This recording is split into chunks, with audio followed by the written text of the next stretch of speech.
Dalam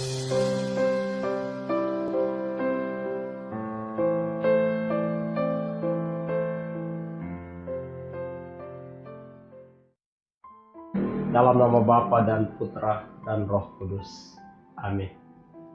Saudara-saudari terkasih dalam Tuhan kita Yesus Kristus, berjumpa lagi dalam renungan Komsos Keuskupan Agung Merauke edisi 9 Oktober 2021. Bacaan Injil yang kita dengarkan pada hari ini dari penginjil Lukas pasal 11 ayat 27 sampai 28. Saudara-saudariku yang dikasihi dalam Tuhan, setiap orang punya pandangan tersendiri tentang kebahagiaan.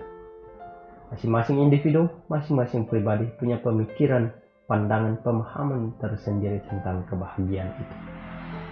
Tetapi, lebih banyak orang lebih menilai dan mengukur kebahagiaan itu hanya dari sisi materi atau apa yang terlihat secara kasat mata.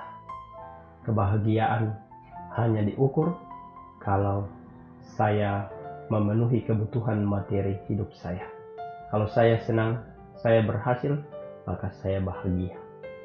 Pada hari ini, Tuhan Yesus lewat bacaan Injil menurut Santo Lukas mengajak kita semua untuk melihat kebahagiaan bukan hanya sekedar pada taraf manusiawi atau bukan hanya sekedar pada hal-hal duniawi, tetapi lebih daripada itu. Tuhan Yesus mengajak kita semua untuk mengarahkan kebahagiaan pada satu hal yang sifatnya rohani, yang tidak bisa diambil oleh siapapun. Sifat rohani ini yang seringkali dilupakan oleh setiap pribadi manusia, oleh setiap kita semua yang hidup di dunia ini.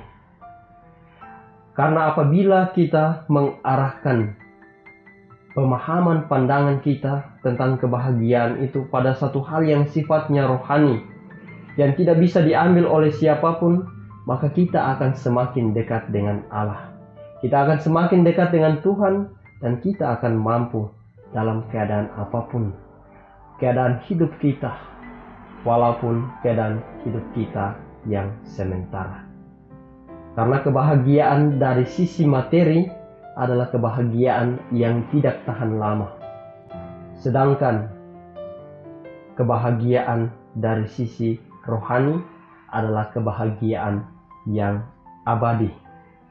Karena situasi dan keadaan mengendalikan kita apabila kebahagiaan kita memahami hanya dari sudut pandang materi saja. Tetapi situasi tidak bisa mengendalikan kita apabila kebahagiaan itu kita lihat dari sisi rohani. Hari ini lewat penginjil Lukas, Tuhan bilang yang berbahagia adalah mereka yang mendengarkan dan melaksanakan firman Allah, bukan mereka yang hanya dipuji karena kehidupan mereka sekalian. When God is found in all that is important in your life. Tuhan memberkati kita sekalian. Amin. Dalam nama Bapa dan Putra dan Roh Kudus. Amin.